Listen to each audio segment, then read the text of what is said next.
आज हम लोग डी ब्लॉक के एलिमेंट को हम लोग पिछले लेक्चर में समाप्त किए। डी ब्लॉक के तत्व। आज हम लोग एफ ब्लॉक का तत्व जो है वो स्टार्ट करेंगे, जो कि जिसे हम लोग अंतः संक्रमण तत्व भी कहते हैं, क्योंकि इसके अंदर के जो कि होते हैं एफ ऑर्बिटल, उसमें इलेक्ट्रॉन मतलब उसमें खाली होते हैं, पूर्णतः भरे नहीं होते हैं। इसलिए इसे जैसे कि डी ब्लॉक के डी ऑर्बिटल में अगर इलेक्ट्रॉन खाली रहते हैं तो उसे हम लोग संक्रमण तत्व कहते थे, संक्रमण धातु। इसमें उसके अंदर के एफ ऑर्बिटल खाली रहते हैं, इसलिए इसे हम लोग अंतः संक्रमण तत्व के नाम से जानते हैं। और इसका जो तुमको जितना भी वीडियो है, तुमको ये सब लेक्चर जितने हैं, तुमको हिंदी मीडियम में या इंग्लिश मीडियम में राइट टूल ऐप को प्ले स्टोर से डाउनलोड करके तुम उस पर क्या कर सकते हो, देख सकते हो। जितने भी तुमको वीडियोज हैं तुमको, या बोर्ड के लिए क्वेश्चंस हो गए, तुमको इंजीनियरिंग मेडिकल इन सबों का प्रिपरेशन करना चाहते हो तो उसके लिए तुम हमसे पर्सनल अपना टाइम लेके अपनी पढ़ाई को आगे भी जारी कर सकते हो। चाहे बोर्ड की तैयारी करनी हो, जेईई मेंस एडवांस, इन सबों की तैयारी के लिए तुम हमसे संपर्क कर सकते हो। तो आज का लेक्चर में हम लोग देखते हैं कि एफ ब्लॉक के तत्व को आवर्त सारणी में, एफ ब्लॉक का तत्व का मतलब हो गया कि जिसमें कि एफ अंतिम इलेक्ट्रॉन एफ ऑर्बिटल में जाएंगे, उसे एफ ब्लॉक का तत्व कहेंगे हम लोग। और जिसमें कि इसे आवर्त सारणी के निचले भाग में दो क्षैतिज कतार में इसे रखा गया है।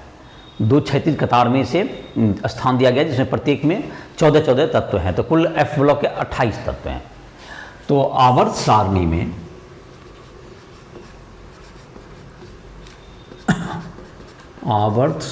में एफ ब्लॉक के तत्व को दो क्षैतिज कतारों में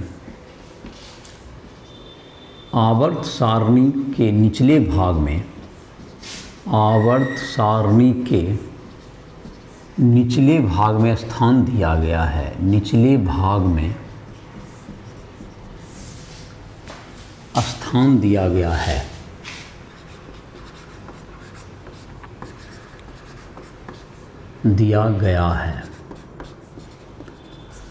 प्रत्येक कतार में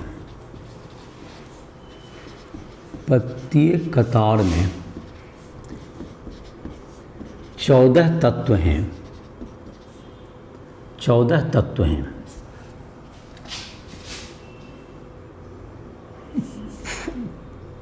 प्रथम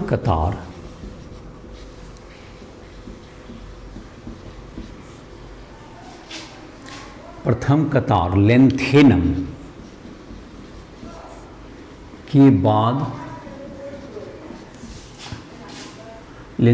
के बाद, बाद 58 से 71 मतलब परमाणु संख्या 58 के बाद प्रारंभ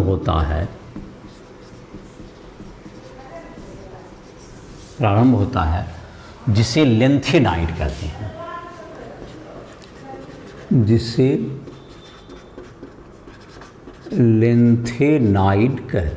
लेंथेनाइड ये तुमको 4F तत्व हो गया, ये लेंथेनाइड कहते हैं।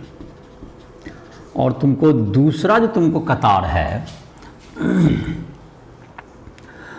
5F के तत्व AC89 के बाद आते हैं, एक्टिनियम के बाद आते हैं, के बाद 90 से 103 के बाद आते हैं,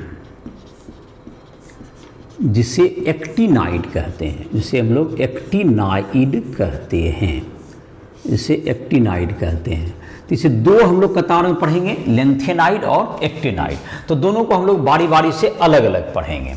तो पहला हो गया तुमको जिसको हम लोग लेंथेनाइड पढ़ेंगे, और दूसरा तुमको हो गया जिसको कहेंगे हम लोग एक्टिनाइड। तो दोनों तत्व श्रेणी को हम लोग पृथक तत्व श्रेणी को पहले पढ़ेंगे, फिर उसके बाद द्वितीय श्रेणी को बारी बारी से हम लोग पढ़ेंगे। लेंथेनाइड इसको LN भी कहते हैं, LN कहते हैं। LN संकेत इसको दे सकते हो, लेंथेनाइड। इसकी परमाणु संख्या कहाँ से कहाँ तक हो गई? 58 से लेके 71 तक हो गई। लिंथेनम 57 के बाद आ रहा है, जो डी ब्लॉक का तत्व। लिंथेनम को हम लोग डी ब्लॉक का तत्व कहते हैं। ऐसे इसके भी तुमको परमाणु संख्या या इन सबों का हम लोग, जैसे लिंथेनम है, तुमको लिंथेनम का कितना हो गया, लिंथेनम से 57 लिंथेनम। इसमें जो है तुमको जहाँ तक इसके इलेक्ट्रॉनिक कन्फिगरेशन को लिखे हम लोग, इलेक्ट्रॉनिक विन्यास को, तो ये तुमको लिंथेनम को हम लोग एफ ब्लॉक में नहीं रखते हैं। इसका जो 57 है तो ये तुमको एफ जेनोन 54 हो गया। इसके बाद तुमको पहले इलेक्ट्रॉन भरते हैं 6s में, तो 6s2 में 2 आ गए, 56 हो गए। अब तुमको ऐसे तो अफवाह सिद्धांत के आधार पर पहले 4f में रखे जाने चाहिए, लेकिन ये तुमको एक अपवाद के रूप में पहले 5d में चले जाते हैं। इसलिए लिंथेनम क्या हो गया, डी ब्लॉक के तत्व हो गए ये डी ब्लॉक तत्व हो गया, ये डी ब्लॉक तत्व हो गया। अब इसके बाद जो आता है लिंथेनम के बाद तुमको आता है जो तत्व आता है, दैट इज सेरियम। तो सेरियम तुमको जो कि है दैट इज 58, क्या नाम होगा इसका, सेरियम। तो सेरियम का इलेक्ट्रॉनिक विन्यास में भी ये तुमको दोनों कॉमन ही रहेगा, तो इसको यहाँ पर तुमको नहीं लिख रहे हैं, यहाँ पर आएंगे हम लोग। तो सेरियम में तुमको 6s2 भी रहेगा यहाँ पर, जेनोन 54 से फिर पहला हम लिख देते हैं, बाद में फिर इसको कटौती कर देंगे। ये 6s2 भी रहेगा, और तुमको इसमें 5d1 के साथ साथ 4f1 भी इसमें रहता है। तो ये हो गया एफ ब्लॉक के तत्व। तो ये एफ ब्लॉक यहाँ से शुरू हो गया, 4f का स्टार्टिंग हो गया, 4f तुम्हारा इसमें आ गया, तो 4f1 हो गया इसमें। तो एफ ब्लॉक के तत्व, पहला तत्व हो गया सीरियम। दूसरा जो तत्व है तुमको, इसका हम लोग कहते हैं प्रेजेडेनियम, Pr, इसका सिंबल हो गया Pr, ये 59 हो जाएगा। तो इसके जो इलेक्ट्रॉनिक विन्यास हैं ये तो सेम ही रहेंगे। अब जब तुमको D में तुम्हारा जो 1 था, तो इसका भी, ये भी तुमको देखो एक, अब ये तुमको, अब इसमें अपवाद नहीं रहेगा, ये रूल पर आ जाएगा। 6s2 आ गया, और तुमको 4f कितना हो जाएगा, तुमको 3 हो गया तुम्हारा, ये 4f3। तो ये तुम्हारा हो गया 4f3। अब यहाँ से तुमको है जो कि सारे जो हैं तुमको, प्रेजेडेनियम हो गया, सबका नाम भी तुम्हें ध्यान रखना होगा एक बार, तो मैं नाम भी लिख देता हूँ।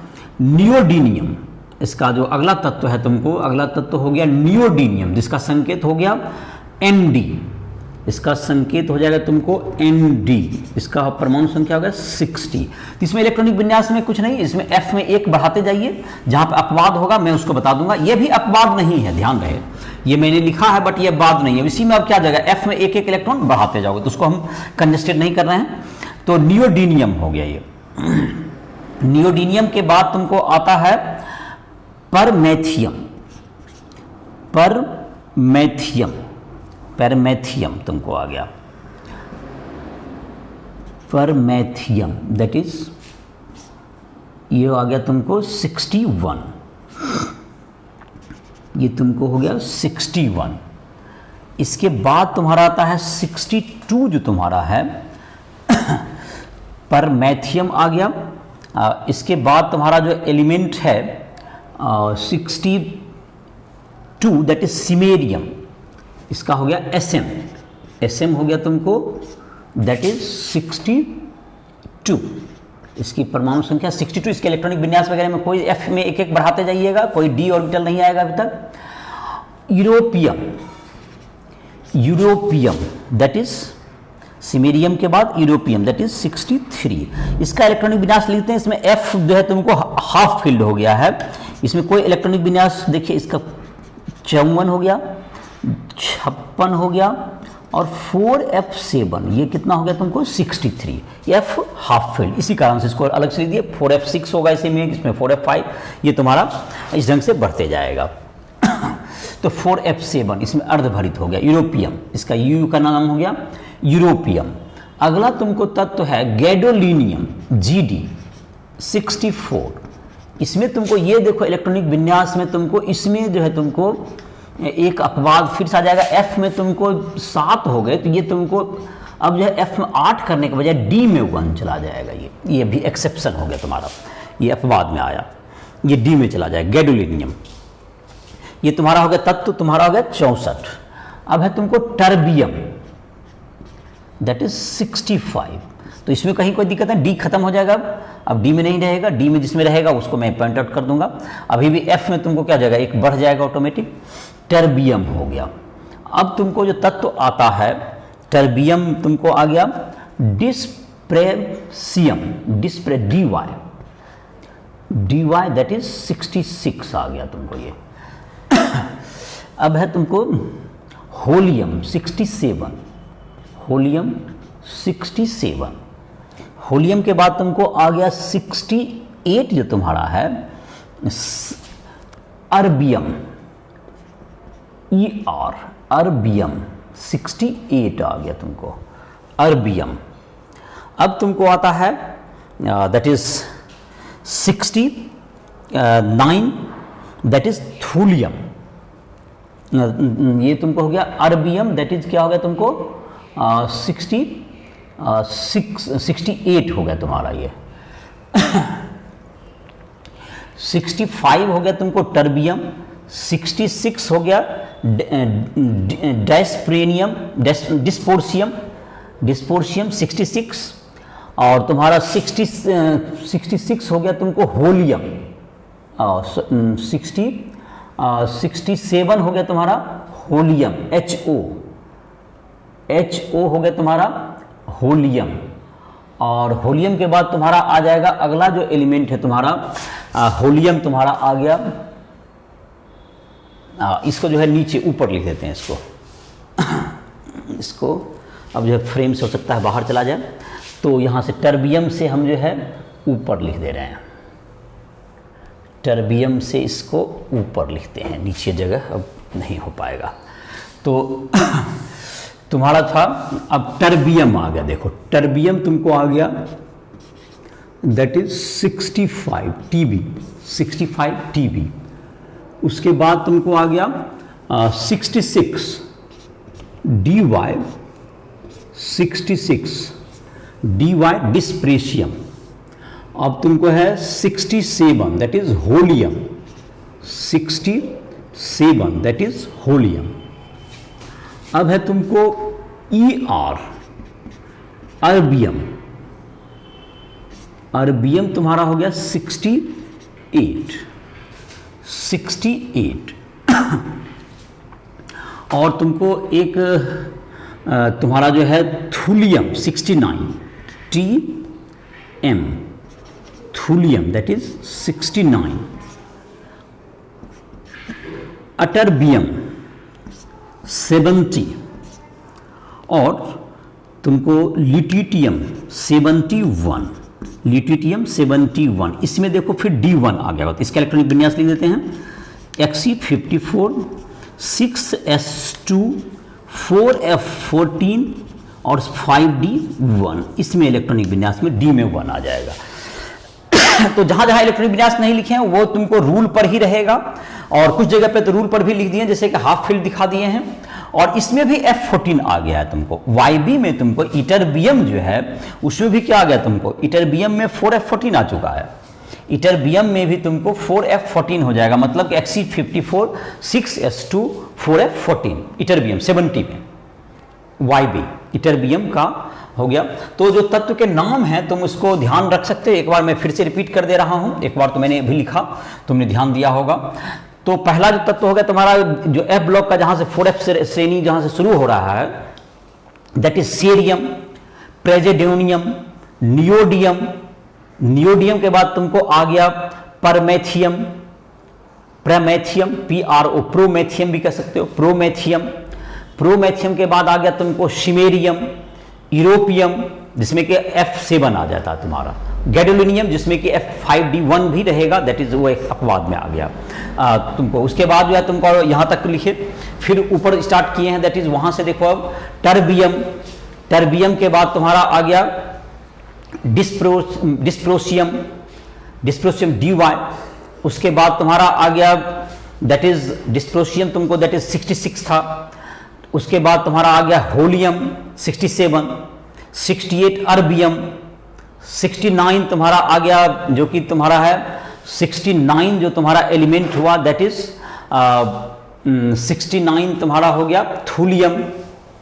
थूलियम के बाद तुम्हारा आ गया, थूलियम के बाद तुम्हारा आ जाता है अटर्बियम 70, अटर्बियम YB, और तुमको 71 दैट इज लिट्यूटियम। ये तुम्हारा ल्यूटेटियम में भी तुम्हारा फिर D1 आ जाए। तो D1 किस में है, एक तो 58 में है, उसके बाद गैडोलिनियम 64 में है और लास्ट 71 में है। 3 जगह पर इसमें अपवाद देखने को मिलता है। और लेंथेनम तो खैर 5D1 आ गया, वो भी अपवाद है। तो इसमें तुमको सेरियम इसमें किसमें अपवाद आ गया तुमको, इसमें सेरियम में तुमको था जिसमें कि D1 है, उसके बाद गैडोलिनियम में D1 है, गैडोलिनियम जो कि बीच में है तुमको, और एक लास्ट में तुमको है, एक 58, फिर 64 और फिर 71, ये 3 में D1 आएगा, जो कि अपवाद में इलेक्ट्रॉनिक विन्यास में ध्यान रखोगे। तो कौन कौन तत्व में हो गया तुमको, 3 तत्व मैंने कहा, सेरियम, गैडोलिनियम और ल्यूटेटियम, ये 3 में D1 आ जाते हैं, जिसकी परमाणु संख्या क्रम से क्या कहती है, जो 58, 64 एंड 71। इसमें तुमको D में 1 इलेक्ट्रॉन आ जाते हैं इस सब में। और इलेक्ट्रॉनिक विन्यास भी तुमने देख लिया। अब जहां तक कि इसका जो परमाणु त्रिज्या की बात है, तो परमाणु त्रिज्या का जहां तक बात रहा, और इलेक्ट्रॉनिक विन्यास के आधार पर हम लोग जो है इलेक्ट्रॉनिक कन्फिगरेशन को भी देखेंगे, जो ऑक्सीकरण संख्या है उसकी भी चर्चा करेंगे। तो इलेक्ट्रॉनिक विन्यास तुम्हारा हो गया। इलेक्ट्रॉनिक विन्यास मैंने लिख लिया, इसमें 3 अपवाद थे। और लेंथेनम तो ऑफकोर्स अपवाद है, लेंथेनम तो D ब्लॉक का तत्व है, लेकिन उसको भी हम लोग इसी में पढ़ते हैं, तो वह भी अपवाद में ही आएगा। और बाकी जो तुम्हारा था इसमें अपवाद में जहां तक रहा, कौन कौन तत्व आ गए अपवाद में, सेरियम इलेक्ट्रॉनिक विन्यास में था जिसमें कि D1 आया। बाकी तो 4f में बढ़ते जाओगा बॉप सिद्धांत के आधार पर। और तुमको दूसरा आ गया सेरियम के बाद गैडोलिनियम 64, उसमें D1 आ जाएगा एक, और तुमको ल्यूटेटियम 71, इसमें D1 आएगा। बाकी सब रूल्स पे जो होता है तुमको, और रूल अगर नहीं जान रहे हो तो उसके लिए तुम जो है क्लास 11 के लेक्चर भी देख सकते हो, या तुमको D ब्लॉक का जहां स्टार्ट किए थे उसमें भी बताए थे इलेक्ट्रॉनिक विन्यास लिखने के लिए, उसके भी तुम जो तुम्हारा जो क्लास होगा उसमें भी तुम पढ़ सकते हो। या तुमको इलेक्ट्रॉनिक विन्यास परमाणु संरचना जो है तुमको क्लास 11 के जो प्ले लेक्चर में है उसमें भी तुम देख सकते हो। तो हम लोग का जो कि है, अब हम लोग का जो तत्व आ रहा है लेंथेनम, तो परमाणु त्रिज्या देखते हैं। इसमें परमाणु त्रिज्या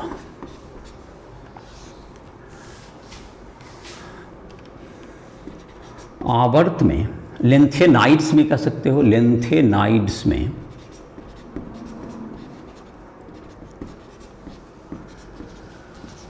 बाईं से दाईं ओर जाने पर, बाईं से दाईं ओर जाने पर परमाणु त्रिज्या उत्तरोत्तर घटती है। चूंकि F इलेक्ट्रॉन का आवरण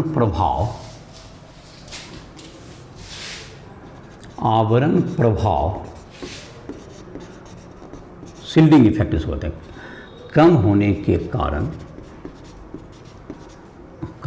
के कारण प्रभावी नाभिकीय आवेश बढ़ जाता है। प्रभावी नाभिकीय आवेश बढ़ जाता है। प्रभावी नाभिकीय आवेश में क्या होती है, वृद्धि होती है। तो प्रभावी नाभिकीय आवेश में वृद्धि होने के कारण क्या होता है, इसका जो तुमको है परमाणु त्रिज्या धीरे धीरे जैसे हम लोग लेफ्ट टू राइट जाएंगे तो ये घटते जाता है। लेकिन यूरोपियम जो तुमको, इसमें एक बात तुमको है, यूरोपियम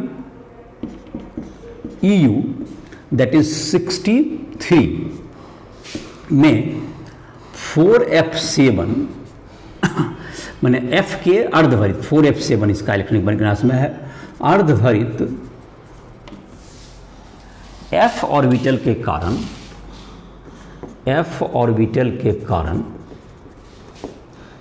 कारण इसकी परमाणु त्रिज्या बढ़ जाती है, सामान्य से बढ़ जाती है। जिस अनुपात में होना चाहिए उसे इसलिए अपवाद में आ जाता है, ये बीच में ये बढ़ जाती है। और जहां तक कि है लेंथेनाइड आकुंचन के कारण तुमको क्या होता था, लेंथेनाइड आकुंचन की एक चर्चा जाहिर है पिछले D ब्लॉक में की थे। लेंथेनाइड आकुंचन के कारण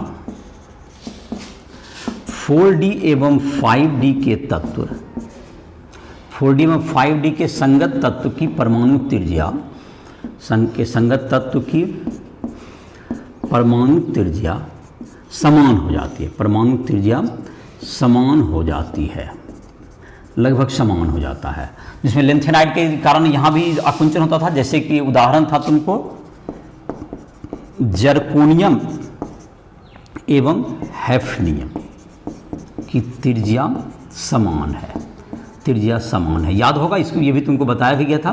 तो ये तुमको इससे जुड़ा हुआ परमाणु त्रिज्या का ये तुम्हारा परमाणु त्रिज्या का तुम्हारा था। और जहाँ तक ये ऑक्सीकरण संख्या की बात करें, इसका ऑक्सीकरण संख्या जो है तुमको है,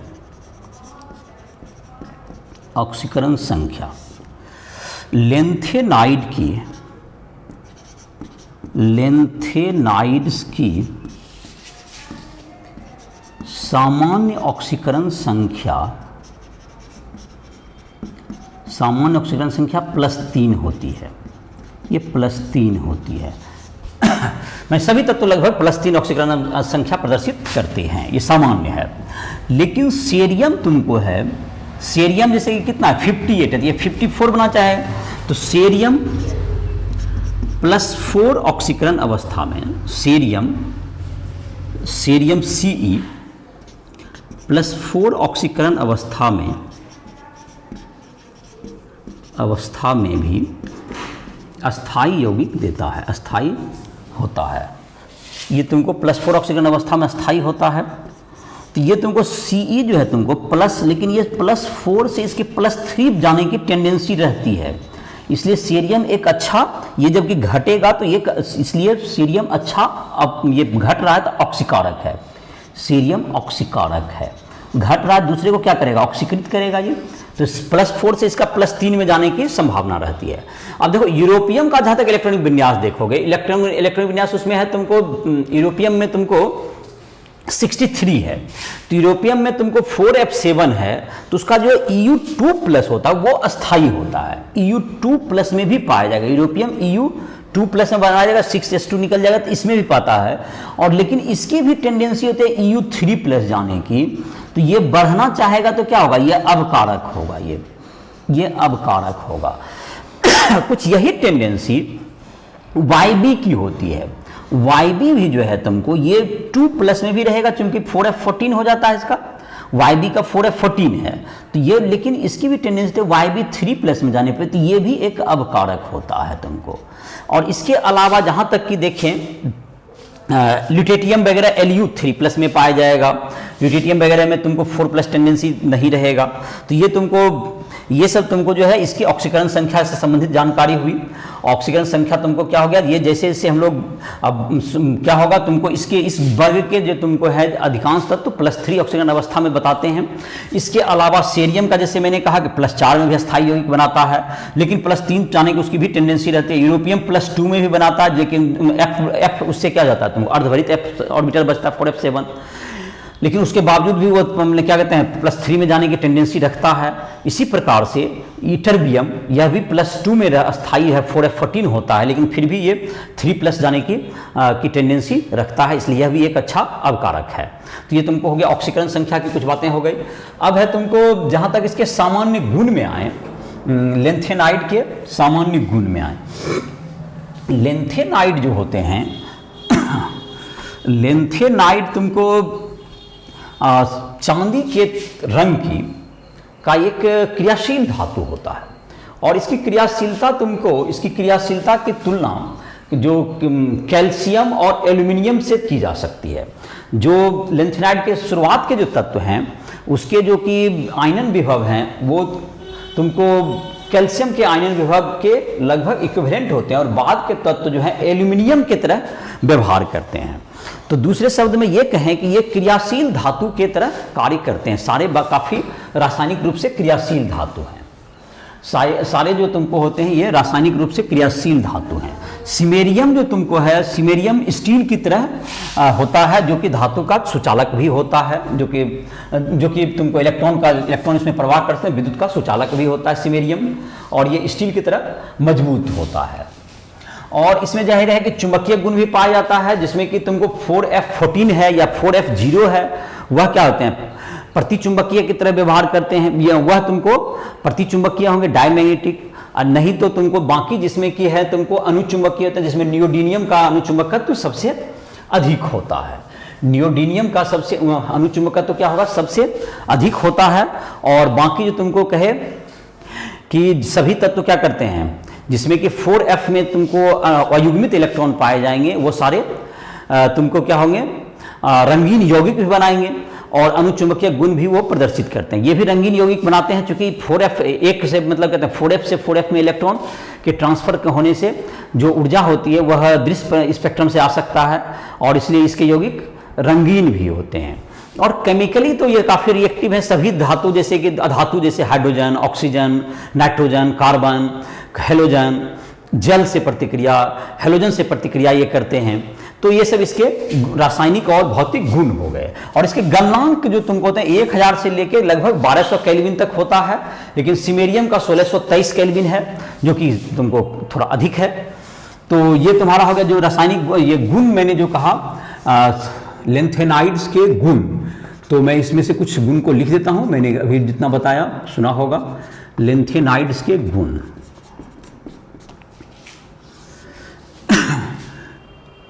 लेंथेनाइड्स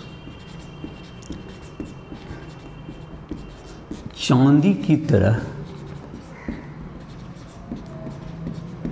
चमक वाले क्रियाशील धातु हैं, क्रियाशील धातु हैं। और ये क्रियाशील धातु हैं, इनका द्रव्यनांक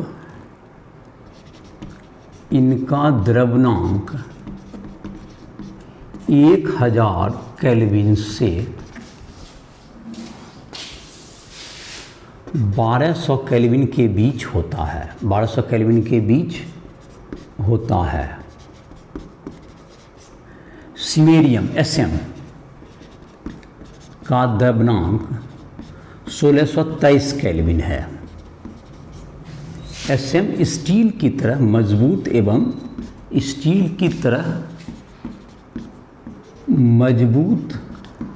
एवं विद्युत का सुचालक है, सुमेरियम तुमको इसमें जहाँ तक है तुमको F0, 4F0 एवं 4F14 के अलावा सभी आयन अनुचुंबकीय प्रदर्शित करते हैं, अनुचुंबकीय गुण प्रदर्शित करते हैं, जिसमें तुमको नियोडीनियम Nd का चुंबकत्व गुण सर्वाधिक है, अनुचुंबकीय गुण इसमें सर्वाधिक है, ये बढ़ता है। और गैडोलिनियम तुमको लौह चुंबकीय होता है, गैडोलिनियम Gd लौह चुंबकीय पदार्थ है, लौह चुंबकीय तत्व है, ये Gd लौह चुंबकीय तत्व होता है। ये काफ़ी इसमें भी चुंबकीय गुण पाया जाता है। और ये तुमको नियोडीनियम का तुमको जैसे जैसे ऊपर से सिमेरियम का से ज़्यादा तुमको होगा प्रेजेडोनियम, उससे ज़्यादा नियोडियम का होता है, ये बढ़ेगा। और ये तुम्हारा जहाँ तक है ये तुमको लौह चुंबकीय होता है। ये तुमको रंगीन यौगिक का निर्माण करते हैं। FF ट्रांजिशन के कारण, FF संक्रमण के कारण F0 एवं F14 के अलावा के अतिरिक्त आयन रंगीन होते हैं, रंगीन यौगिक का निर्माण करते हैं। तो ये रंगीन यौगिक का भी निर्माण करेंगे। और तुमको ये चुंबकीय गुण भी प्रदर्शित करता है, और इसके जो तुमको हैं द्रव्यनांक क्वथनांक भी काफ़ी उच्च ही हैं, और ये क्रियाशील धातु की तरह काम करते हैं। इसकी जो आयनन इंथैल्पी, तो जाहिर है कि ये आयनन इंथैल्पी इसका 600 केल्विन है, प्रथम आयनन इंथैल्पी 600 किलो जूल पर मोल, और दूसरा होता है 1200 किलो, जिसकी तुलना किससे कहते हैं, कैल्शियम से की जा सकती है। लेंथेनाइड के, अब रासायनिक गुण के बारे में हम लोग देखते हैं। लेंथेनाइड्स के शुरुआत के तत्व कैल्शियम की तरह तथा बाद के तत्व एल्यूमिनियम की तरह व्यवहार करते हैं, मतलब क्रियाशीलता में व्यवहार करते हैं। और जाहिर है कि ये तुमको करते हैं, एल्यूमिनियम से इसकी तुलना की जा सकती है, और इसकी जो है तुमको प्रथम आयन एंथैल्पी और द्वितीय आयन एंथैल्पी 600 किलो जूल पर मोल और 1200 किलो जो कि कैल्शियम के लगभग इक्विवेलेंट होती है। और यह तुमको जाहिर कि हम सबसे प्रतिक्रिया भी करेगा, यह तुमको प्रतिक्रिया करके क्या बनाएगा, हाइड्रोजन के साथ प्रतिक्रिया करेगा तो हाइड्राइड बनाएगा। यह तुमको जैसे कि हाइड्राइड जैसे Ln+H2 जैसे कि तो LnH3 3 इसकी संयोजकता होती है। देखो ये तुमको रासायनिक रूप से काफ़ी क्रियाशील है, LnH3 बनाएगा। Ln मतलब लेंथेनाइड कोई भी हो। Ln+O2 ये जाहिर है कि Ln2O3 बनाएगा। ये कैसा होगा, तुमको धातु है का है तो क्षारीय होगा, तुमको ऑक्साइड क्षारीय प्रकृति का होगा। और ये ऑक्साइड अगर जल में घुल जाएंगे तो लेंथेन का क्या देगा तुमको, Ln प्लस जैसे H2O हो गया, Ln+H2O, तो ये भी हो गया LnOH3 प्लस क्या दे देगा ये H2 हाइड्रोक्साइड, ये भी क्षारीय होगा, क्षारीय हाइड्रोक्साइड बनाएगा और हाइड्रोजन गैस लिबरेट किया, ये देखने की बात है। Ln प्लस जैसे कि HX कोई भी है, इसके साथ क्या करेगा, अम्ल के साथ ये देगा LnX3 प्लस H2 गैस यहाँ भी मुक्त कर देगा। ये तुमको अम्ल है, तनु अम्ल के साथ ये दे देगा। और तुमको Ln+H2O हो गया। Ln प्लस जैसे कि अब तुमको हेलोजन है कोई भी, किसी भी हेलोजन के साथ क्या दे देगा ये LnX3 बनाएगा, ये LnX3 हेलाइड बनाएगा। अब तुमको इसके बाद आता है तुमको LnX3 बना दिया, ये हेलाइड हो गया। उसके बाद है तुमको वाटर के साथ किया, जल के साथ कर लिया, हाइड्रोजन के, अब इसे नाइट्रोजन के साथ करेगा अगर Ln+N2 तो ये 3 संयोजकता का Ln बनाएगा, Ln लेंथेनम नाइट्राइड्स का निर्माण करेगा। Ln प्लस कार्बन से क्या बन जाएगा, LnC2 Ln2C या इस तरह का क्या कराएगा, कार्बाइड बनाता है तुमको ये। तो ये सबों से काफ़ी क्रियाशील होता है और सभी से लगभग ये प्रतिक्रिया करता है। और तुमको जितने धातु हैं जल के साथ ये प्रतिक्रिया करके हाइड्रोक्साइड बनाएगा जो कि क्षारीय प्रकृति का होगा, हाइड्रोजन गैस भी मुक्त करेगा। तो ये तुमको काफ़ी क्रियाशील होते हैं लेंथेनाइड्स। अब तुमको जहाँ तक है इसका उपयोग का चर्चा करें तो लेंथेनाइड्स का जो उपयोग है तुमको, यह तुमको इसका पाइप बनाने में या फिटिंग में होता है। तुमको इसका एक मिश्र धातु है जिसे हम लोग मिश्र धातु कहते हैं, मिश्र धातु।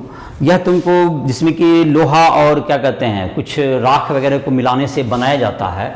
यह तुमको काफ़ी हार्ड होता है जिसका कि उपयोग मैग्नीशियम वगैरह साथ मिला करके हम लोग जो कि बुलेट वगैरह बनाने में या बुलेट प्रूफ जैकेट इन सबों के निर्माण में हम लोग करते हैं इसका।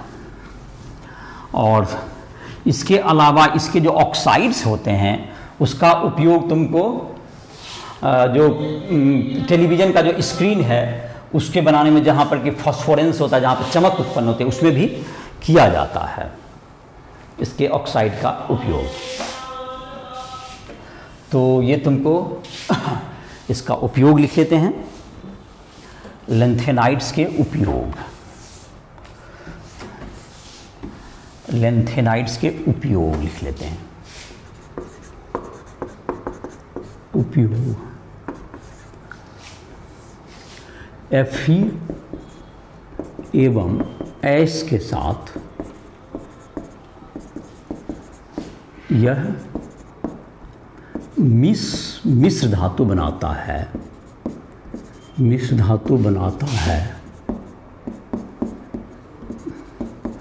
जो मैग्नीशियम के साथ मिलकर बुलेट, गोली या बुलेट प्रूफ जैकेट, गोली कमा बुलेट प्रूफ जैकेट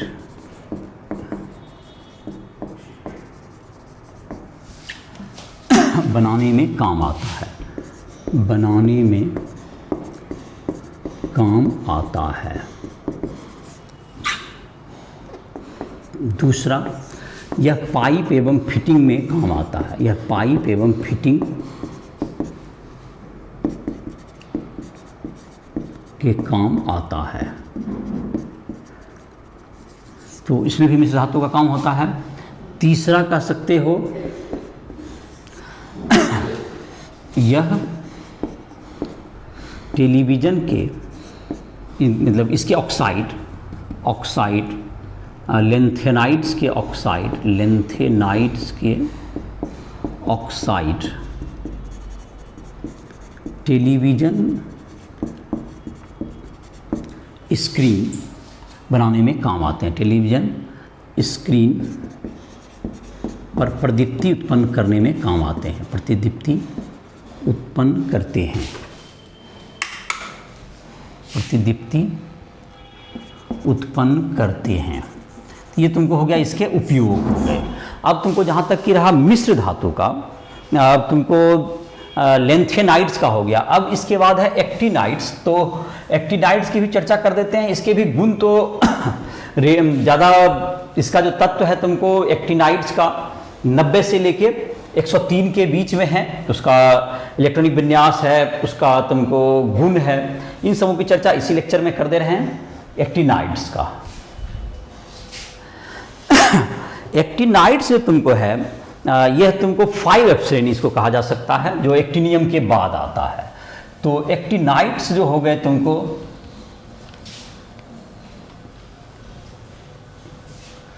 एक्टिनाइड्स को तुमको कह सकते हैं, एक्टिनाइड्स तुमको F श्रेणी के, F ब्लॉक के दूसरे जो श्रेणी है, जो 14 तत्व नीचे रखे गए हैं, जो कि एक्टिनाइड्स कहलाते हैं। 2 भाग में बांटे थे हम लोग, जिसमें पहला भाग का हमने अध्ययन किया। और इसका रसायन थोड़ा जटिल भी है, क्योंकि इसमें सक्रिय तत्व, रेडियो एक्टिव तत्व पाए जाते हैं। तो इसके तत्व से कुछ परिचय हम लोग कर लें। एक्टिनाइड्स, तो इसको जो है तुमको एक्टिनाइड्स जो है तुमको एक्टिनियम के बाद आते हैं। तो इसमें जो पहला जो तत्व है एक्टिनियम 89, ये डी ब्लॉक का तत्व है। तो इसमें इसके लिए जो इलेक्ट्रॉनिक विन्यास होगा रेडॉन 86, और इसके बाद 7s2 का नंबर आ जाएगा, 7s2 तो 88 हो गया। और इसके बाद तुमको 6d1 में आ जाता है एक इलेक्ट्रॉन, ये तुमको 6d1 में एक इलेक्ट्रॉन आ गया। ये डी ब्लॉक का तत्व हो गया, ये डी ब्लॉक तत्व हो गया। ये इसके जस्ट बाद से शुरू होता है, एक्टिनियम के बाद से एक्टिनाइड्स इसका नाम हो गया। तो एक्टिनाइड्स के जो प्रथम तत्व होंगे दैट इज 90, तो इसका नाम सुना होगा, जो कि रेडियो सक्रियता में थोरियम दैट इज 90। और इसका जहाँ तक इलेक्ट्रॉनिक विन्यास है, इसका इलेक्ट्रॉनिक विन्यास अपवाद है, इसलिए इसको हम लोग लिख लेते हैं। 86 है इसका। 6s2 तो कहीं इसमें अपवाद नहीं, लेकिन इसमें तुमको इंटरेस्टिंगली है कि ये तुमको 5d2 होता है तुमको, तो ये 90 हो गया। तो फिर इसको कहोगे F ब्लॉक के तत्व क्यों हो गई है? ये तुमको हो गए 6d, तुमको ये 7s2 इनफैक्ट था, ये 7s2 और 6d2, 7s2 और 6d2 हो गया तुम्हारा ये 6d2। तो इसमें तुमको जो है 7s2 और 6d2 हो गया इसका। लेकिन एक इंटरेस्टिंग बात क्या है, थोरियम का 3+ अगर होगा तो इसमें तुमको जो है तुमको इसमें कितने परमाणु 3 होगा तुमको, तो ये 90 में 3 गए तो कितना हो गया 87।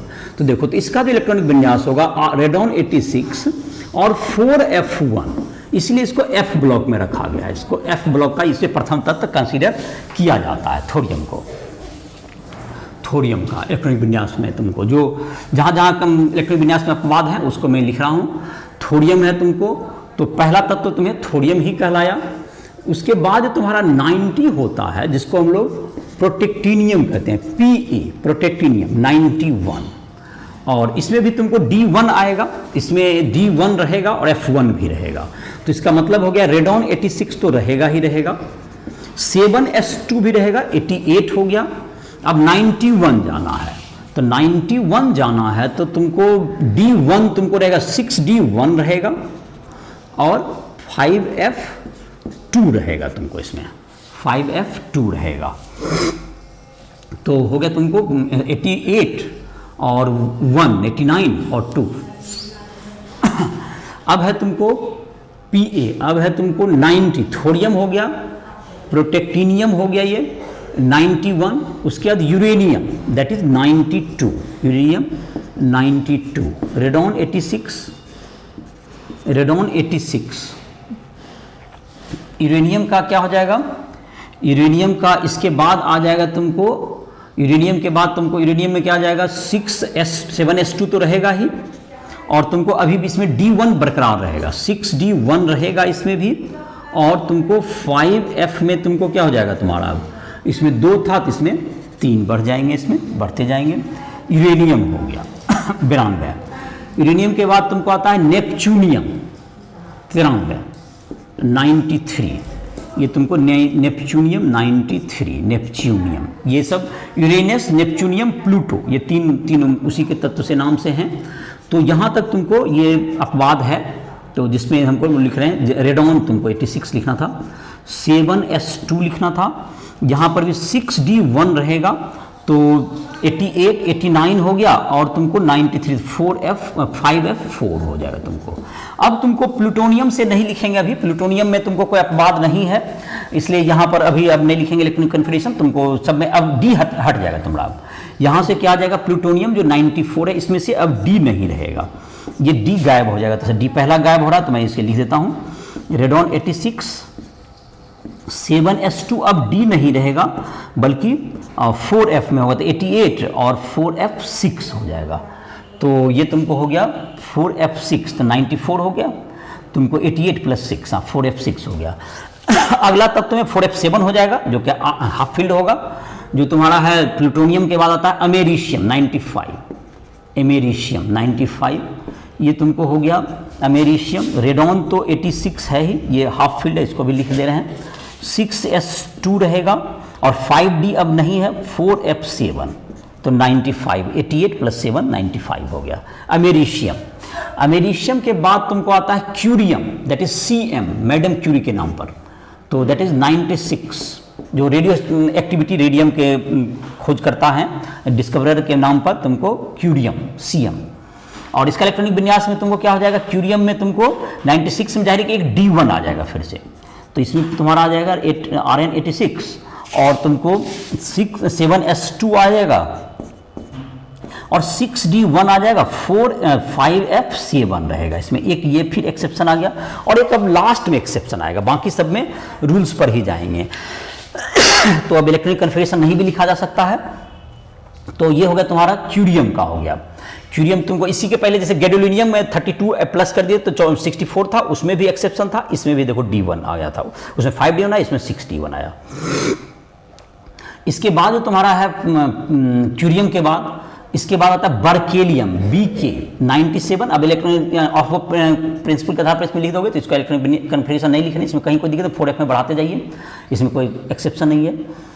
बर्केलियम के बाद कैलिफोर्नियम 98, इसका एलिमेंट का तुमको परिचय है, कैलिफोर्नियम हो गया 98। अब इधर लिख देते हैं आइंस्टीनियम ES 99, आइंस्टीन के नाम पर हो गया। उसके बाद तुमको ये जो तुम्हारा था कैलिफोर्निया में, कैलिफोर्निया जो अमेरिका का स्टेट है उसके नाम पर है। बर्केलियम, अमेरिका के नाम पर, अमेरिशियम तो है ही, बर्केलियम वहाँ पे लेबोरेटरी है जिसमें कि बहुत से एलिमेंट का डिस्कवरी हुआ, उसके नाम पर वो लिखा हुआ है। और ये तुम्हारा हो गया 99 हो गया आइंस्टीनियम। आइंस्टीनियम के बाद 100 में आ जाता है तुमको फर्मियम FM 100, इस समय तुमको 100 हो गया। मेंडलीफियम MD, जो मेंडलीफ का पीरियोडिक टेबल देखते हो 101। अल्फ्रेड नोबेल के नाम पर नोबेलियम 102। लॉरेंसियम ये भी लेबोरेटरी है LR 103। ये तुम्हारा हो गया। तो एलिमेंट के नाम को फिर से मैं एक बार रिपीट कर दे रहा हूं तुम्हें, जहां तक संभव हो एक बार कम से कम सुन लो नाम, तुम्हें जहां तक याद हो सके। तो तुम्हारा शुरुआत का जो नाम हो गया दैट इज एक्टिनियम के, एक्टिनियम तो 89 डी ब्लॉक का तत्व हो गया। उसके बाद एक्टिनाइड शुरू होता है दैट इज थोरियम।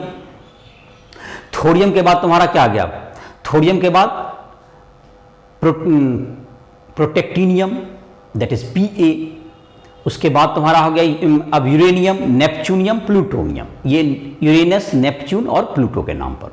तो ये तुम्हारा आ गया 94 तक आ गया। उसके बाद अमेरिशियम, क्यूरियम, Cm जो कि मैडम क्यूरी के नाम पर हुआ। उसके बाद तुम्हारा है बर्केलियम, कैलिफोर्नियम, कैलिफोर्नियम आ गया तुमको, बर्केलियम, कैलिफोर्नियम, और उसके बाद तुमको आइंस्टीनियम, आइंस्टीन के नाम पर। फिर तुम्हारा आ गया फर्मियम 100, मेंडलीफियम 101, नोबेलियम 102 और लॉरेंसियम। ये तुमको बर्केलियम भी एक था वहाँ पर, बर्केलियम भी था लॉरेंस बर्कले लेबोरेटरी बीके, और ये तुम्हारा एक लॉरेंसियम, लॉरेंस बर्कले लेबोरेटरी का नाम है, उसी के नाम पर एक बर्केलियम से बीके हो गया, और एक हो गया एलआर हो गया, लॉरेंसियम एलआर। तो ये तुम्हारा इसका जो है तुमको सबका नाम हो गया। और इलेक्ट्रॉनिक कन्फिगरेशन में तुमको जहाँ तक लास्ट वाला में तुमको D1 आ जाएगा। इसमें लास्ट में जो इलेक्ट्रॉनिक कन्फिगरेशन लिखेंगे तो इसमें 6D1 आ जाएगा तुमको, लास्ट में 103 में एक D1 आएगा, बाकी सब में कहीं अब एक्सेप्शन नहीं आएगा। तो लास्ट वाला में क्या आ जाएगा तुमको, रेडॉन 86 तो रहेगा ही, 103 का लिख रहे हैं अगर, 7S2 तो 88 हो गया, 6D1 89 हो गया, 89 में तुमको 14 तो 5F14 आ गया, ये तुमको 103 में एक D आएगा। तो ये बाकी जो तुमको ये 14 एलिमेंट हो गए तुम्हारा। एक्टिनियम में जहाँ तक एक्टिनाइड्स की बात करें तो इसका जो तुमको है इसका जो परमाणु त्रिज्या जाहिर है कि क्या होगा, तुमको लेंथेनाइड से अगर तुलना करें तो परमाणु त्रिज्या इसकी ज़्यादा होगी, और जो कि बाएं से दाएं जाने पर घटती जाएगी, जो कि सेम रीजन है आवरण प्रभाव के कारण, तो इसमें भी वही होगा। यह भी चुंबकत्व गुण प्रदर्शित करता है। रेडियो सक्रिय होने के कारण इसकी केमिस्ट्री में कुछ क्या है, जटिलता भी है, इसकी केमिस्ट्री में जटिलता भी है। तो एक्टिनाइड के गुण एक में ही लिख देते हैं सब। नाभिकीय आवेश बढ़ने के कारण, नाभिकीय आवेश बढ़ने के कारण परमाणु त्रिज्या बाईं से दाईं ओर जाने पर, बाईं ओर से दाईं, बाईं ओर से दाईं ओर जाने पर घटती है, घटती है, और ऊपर से नीचे आने पर वर्ग में क्या होगा, इसका बढ़ेगा। इस लेंथेनाइड से, लेंथेनाइड्स की तुलना में इसकी त्रिज्या अधिक होती है, जो कि एक्सपेक्टेड भी है। वर्ग में ऊपर से नीचे आने पर क्या होगा, त्रिज्या बढ़ती है, तो संगत तत्व का त्रिज्या ज़्यादा होगा। जहाँ तक कि रहा इसका जो तुमको रेडियो सक्रिय, ये रेडियो सक्रिय तत्व हैं, रेडियो सक्रिय तत्व हैं, सक्रिय तत्व हैं, इसलिए इसके रसायन जटिल होते हैं, इसके रसायन जटिल हैं, जटिल हैं, जिसके बारे में बहुत अधिक तक नॉलेज भी नहीं है, क्योंकि ये जो लोगों को नैनोग्राम तक में बनाए जाते हैं। बाद के तत्व के बारे में तो बहुत कम मात्रा में मिलते हैं प्रकृति में, और न बहुत कम मात्रा में ही बनाए जा सके, इसलिए इसके रसायन का बहुत अधिक अध्ययन भी नहीं हो पाया है। और एक्टिनाइड कंट्रैक्शन की भी बात होती है, लेकिन उसके बाद के जो तत्व हैं 6D के तत्व के बारे में भी केमिस्ट्री में बहुत ज्ञान नहीं, लेकिन एक्टिनाइड कंट्रैक्शन भी एंड एक्टिनाइड आकुंचन भी इफेक्टिव होने की संभावना है, जो कि अभी तुमको ज़्यादा नहीं दिखाई पड़ते, क्योंकि उसके बाद के तत्व के 6D के जो तत्व हैं उसके जो रसायन के बारे में बहुत अधिक अभी ज्ञात नहीं है। और इसके रसायन भी तुमको जो 5F श्रेणी के रेडियो सक्रियता के कारण जिसके आयु बहुत कम होती है, बहुत कम देर में इसका अस्तित्व रहता है, तो इसके रसायन के बारे में बहुत अधिक ज्ञान नहीं है एक्टिनाइड्स का। तो ये एक्टिनाइड्स जो होते हैं तुमको ये भी क्रिया इसका जो तुमको जो ऑक्सीकरण संख्या है ये काफ़ी आसानी से निकल सकते हैं। यह तुमको लेंथेनाइड से अधिक ऑक्सीकरण संख्या प्रदर्शित करते हैं। लेंथेनाइड से एक्टिनाइड अधिक ऑक्सीकरण अवस्था में अस्थायी होते हैं, चूँकि 7S 6D एवं 5F की ऊर्जा लगभग समान है, तो ऊर्जा समान है तो आसानी से इलेक्ट्रॉन इसमें निकाले जा सकते हैं। तो ये तुमको इसके केमिस्ट्री, ये भी चुंबकीय गुण भी प्रदर्शित करते हैं, एक्टिनाइड चुंबकीय गुण प्रदर्शित करते हैं, एक्टिनाइड चुंबकीय गुण प्रदर्शित करते हैं, और जहाँ पर F14 होगा तो वहाँ पर नहीं करेगा, अदरवाइज ये भी तुमको चुंबकीय गुण प्रदर्शित करते हैं। तो ये एक्टिनाइड का मोटा मोटी केमिस्ट्री हो गया तुम्हारा, जिसके बारे में बहुत अधिक इसकी प्रतिक्रिया वगैरह के बारे में, ये भी क्रियाशील ही धातु होंगे, लेकिन इसमें रेडियो सक्रियता के कारण इसकी केमिस्ट्री जटिल हो जाती है। अब है तुमको डी एवं एफ ब्लॉक के उपयोग, डी एवं एफ ब्लॉक के तत्व के उपयोग हम लोग देख लेते हैं। जैसे कि डी ब्लॉक के जो तत्व हैं तुमको स्टील, तो स्टील का तो काफ़ी उपयोग है ही, जो कि तुमको डी ब्लॉक डी एवं एफ दोनों ब्लॉक के तत्व का हम लोग उपयोग देखें तो डी ब्लॉक का जो तत्व है तुमको स्टील वगैरह बनाने में, जो लोहा है उसको कार्बन के साथ मिला करके हम लोग स्टील के रूप में प्रयोग करते हैं, जो कि काफ़ी सबसे ज़्यादा उपयोग में आता है तुमको। तो एक डी ब्लॉक का तत्व जाहिर है कि स्टील के रूप में इसका उपयोग करते ही हैं। इसके अलावा तुमको बैटरी में जैसे है मैग्नीज है, निकेल, कैडमियम, ये सब बैटरी के रूप में यूज आता है। उत्प्रेरक के रूप में जाहिर है कि इसके जो है तुमको यौगिक उत्प्रेरक का काम करते ही हैं, जाहिर है कि उत्प्रेरक के रूप में इसका उपयोग होता है। सिल्वर ब्रोमाइड का फोटोग्राफिक प्लेट में यूज होता है। तुमको मुद्रा मतलब कि कॉपर, AgAu, ये सब क्वाइंज एलिमेंट कहे जाते हैं, जो कि काफ़ी प्रचलित हैं। तांबा, लोहा, तांबा, चांदी, सोना और प्लेटिनम, ये सब तुमको आभूषण बनाने में भी काम आते हैं, काफ़ी प्रचलित हैं। तो डी एवं एफ यौगिक के उपयोग, एक तो पहला तो हो गया स्टील के रूप में। स्टील बनाने में क्या चीज़ का प्रयोग होता है? स्टील के रूप में। Fe में क्या क्या मिलाते हैं? कार्बन तो रहता ही है, Mn रहता है, इसमें क्रोमियम रहता है और निकेल रहता है, ये सब मिलके स्टील बनता है। तो स्टील के रूप में हो गया तुमको, जिसमें दूसरा तुमको है उत्प्रेरक के रूप में।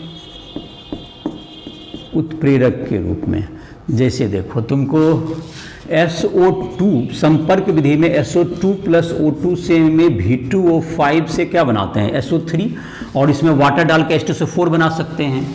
जैसे तुमको आते हैं NH3 प्लस O2 से क्या बनता है तुमको? ये ऑसवाल्ड विधि है। इसमें प्लेटिनम के रूप में प्लेटिनम का प्रयोग करके NO प्लस H2O बनाते हैं, इससे नाइट्रिक अम्ल बनाने में काम आता है, जिसको NO प्लस O2 से फिर NO2 भी बन जाता है। ये तुमको N2 प्लस H2 हैबर विधि में Fe के प्रेजेंस में क्या बनता है? अमोनिया बनाते हैं हम लोग हैबर विधि में। ये यहाँ भी तुमको उत्प्रेरक रूप में ये काम आता है। ये तुमको जिगलर नाटा कैटलिस्ट जो तुम्हारा होता है, जो कि पॉलीथीन बनाते हैं इथीन से, इथीन दैट इज C2H4 से बनता है तुमको पॉलीथीन, पॉलीइथीन, जो पॉलीथीन बनता है। तो इसमें होता है जिगलर नाटा कैटलिस्ट, जिसमें TI होता है, TI का जिगलर नाटा कैटलिस्ट, जिगलर नाटा उत्प्रेरक में टाइटेनियम का उपयोग होता है। ये तुम्हारा हो गया उपयोग। इसके बाद तुमको निकेल जैसे है, निकेल तुमको जहाँ भी है तुमको वनस्पति तेल है उसको वनस्पति घी में बदलता है। निकेल रहता है वनस्पति तेल से वनस्पति घी प्लस H2, इसमें निकेल की उपस्थिति में क्या बनाता है? इसका वनस्पति घी, जिसको डालडा वगैरह कंपनी इसको बनाती है। ये भी तुमको निकेल के प्रेजेंस में होता है, ये सब उत्प्रेरण की प्रक्रिया। तो बहुत से प्रतिक्रिया हैं तुमको जो कि इसके द्वारा संचालित होते हैं डी ब्लॉक के उपयोग में। तीसरा है तुमको जो कि उपयोग तीसरा कह सकते हो बैटरी में, बैटरी उद्योग में। बैटरी उद्योग में जैसे MnO2 है, मैग्नीज डाइऑक्साइड, जो कि तुमको जो हम लोग का जो सूखा सेल है उसमें काम आता है ये। दूसरा है तुमको निकेल कैडमियम बैटरी होता है, निकेल कैडमियम, ये सब भी तुमको यूज में आता है। ये सब निकेल बैटरी के उद्योग में, ये रिचार्जेबल बैटरी में इसमें काम आता है तुमको। चौथा कह सकते हो तुमको जहाँ तक कि चौथा इसमें उपयोग कर सकते हो, जैसे कि तुम्हारा है जो कि निकेल का तुमको जैसे बैटरी उद्योग में हो गया। उसके बाद स्टील के उद्योग में उत्प्रेरक के रूप में इसका हो गया। AgBr फोटोग्राफिक प्लेट में, फोटोग्राफिक प्लेट में तुमको पांचवा कह सकते हो CuAgAu मुद्रा धातु आभूषण मुद्रा, धातु, आभूषण, प्लेटिनम, ये सब उसमें उपयोग करते हैं हम लोग। इसके अलावा कह सकते हो तुम लेंथेनाइड के ऑक्साइड, फोटोग्राफिक, जहाँ पे हम लोग कहते हैं टेलीविज़न स्क्रीन में लेंथेनाइड ऑक्साइड फोटोग्राफ, मतलब कि टेलीविज़न स्क्रीन में इसको यूज़ करते हैं हम लोग। तो ये सब इसके डी और एफ ब्लॉक के उपयोग हो गए। तो इसके साथ ही हमारा जो है कहते हैं ये जो डी एंड एफ ब्लॉक का ये तुम्हारा जो है ये जो थ्योरी था वो समाप्त हो गया। तुम लोग जो क्वेश्चन बनाओगे या तुमको पाठ निहित प्रश्न हैं, तो एक जो प्रश्न था यहाँ पर तुमको कि कौन सा तत्व है एफ ब्लॉक का जो कि चार ऑक्सीकरण अवस्था प्रदर्शित करता है 8.10। तो इसका जवाब क्या हो जाएगा उदाहरण का? सेरियम +4 ऑक्सीकरण अवस्था प्रदर्शित करता है। 8.10 उदाहरण तुम्हारा था, उसको मैंने चर्चा कर दिया। सेरियम +4 ऑक्सीकरण अवस्था प्रदर्शित करेगा। तो ये तुम्हारा आज का जो लेक्चर था तुम्हारा, जिसमें कि हम लोग एफ ब्लॉक का उदाहरण कंप्लीट कर लिए, उदाहरण और थ्योरी भी कंप्लीट कर दिए। पाठनीत प्रश्न हो या तुमको किसी प्रश्न में उसको किताब से बना सकते हो, और तुमको एक्सरसाइज है उसको भी किताब से बनाने का कोशिश करोगे एनसीईआरटी बुक से। ऑब्जेक्टिव की प्रैक्टिस भी करोगे, तुमको उसके लिए राइस ट्यूटोरियल ऐप का भी सहारा ले सकते हो, तो तुमको उस पर भी क्वेश्चंस वगैरह मिल जाएंगे। तो वहाँ आकर के तुम हमसे जब जो प्रश्न में दिक्कत हो रहा है उस ऐप का, राइस ट्यूटोरियल ऐप से को प्ले स्टोर से डाउनलोड कर तुम हमसे संपर्क भी कर सकते हो। और इसी के साथ इस लेक्चर को समाप्त कर रहे हैं।